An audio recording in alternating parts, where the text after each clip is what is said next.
Bismillahirrahmanirrahim.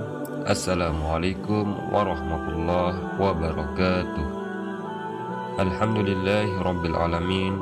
Selalu kita panjatkan kehadirat Allah Subhanahu wa taala.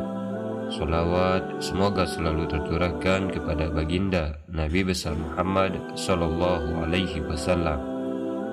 Allahumma shalli ala sayyidina Muhammad wa ala ali sayyidina Muhammad.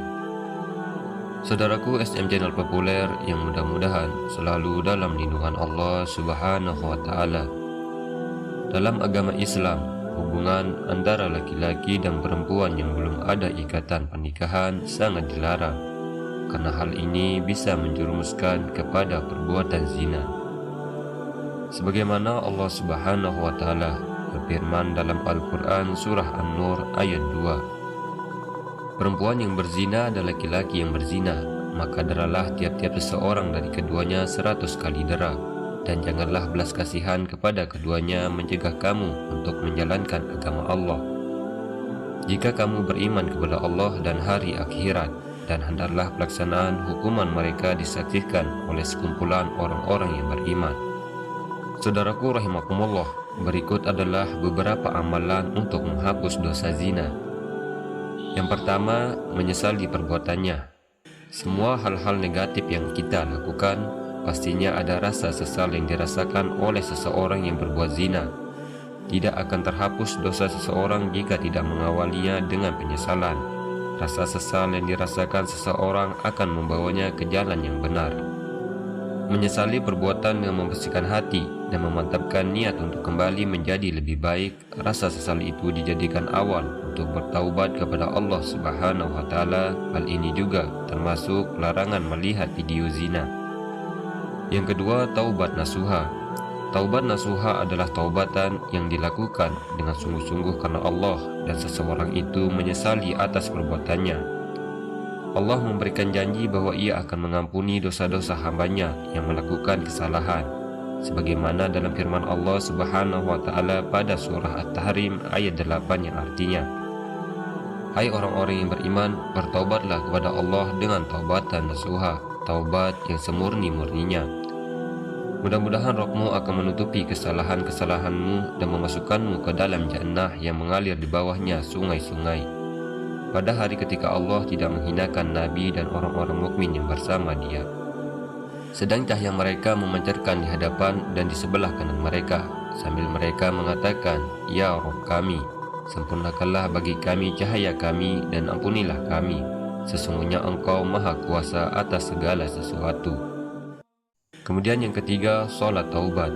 Dengan mengerjakan sholat taubat dan tidak meninggalkan sholat wajib, insya Allah dosa yang dilakukan akan diampuni oleh Allah Subhanahu wa taala sebagaimana yang disebutkan dalam Al-Qur'an. Sesungguhnya Allah menyukai orang-orang yang bertaubat dan menyukai orang-orang yang mensucikan diri. Quran surah Al-Baqarah ayat 222. Yang keempat, memperbanyak zikir dan istighfar. Berzikir dan kalimat istighfar adalah kalimat permohonan untuk mengharap ampun dari Allah Subhanahu wa taala, dan dosa-dosa dapat dihilangkan dengan terus menyebut nama Allah.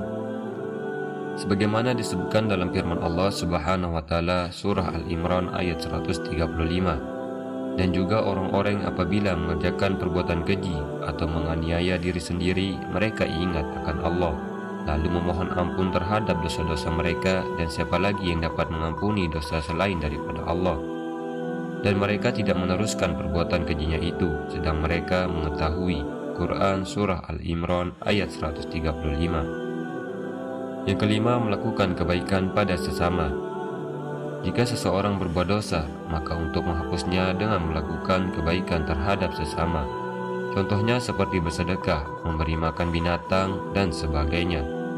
Seperti pada kisah wanita pelacur yang masuk surga karena memberi minum anjing yang kehausan. Yang keenam, berpuasa. Berpuasa adalah salah satu cara melatih hawa nafsu dan juga kesabaran. puasa juga dapat menghapuskan dosa apabila dilakukan dengan sungguh-sungguh, terutama jika melakukan puasa sunnah seperti puasa Arafah dan Asyura. Yang ketujuh, memperbanyak membaca Al-Quran. Al-Quran dapat menjernihkan hati, dan membacanya tidak hanya mendatangkan ketenangan, akan tetapi juga menghapuskan dosa seseorang. Sebagaimana yang disebutkan dalam hadis, bacalah Al-Quran karena sesungguhnya ia akan datang pada hari kiamat untuk memberikan syafaat kepada pembacanya. Hadis riwayat Muslim. Saudaraku rahimakumullah, itulah 7 amalan dalam Islam untuk menghapus dosa zina. Mudah-mudahan dengan mengamalkannya dosa kita diampuni oleh Allah Subhanahu wa taala. Amin ya rabbal alamin. Semoga video ini bermanfaat untuk kita semua serta dijadikan amal jariah oleh Allah Subhanahu wa taala. Amin ya rabbal alamin. Akhirul kalam, wabillahi taufiq wal hidayah. Wassalamualaikum warahmatullahi wabarakatuh.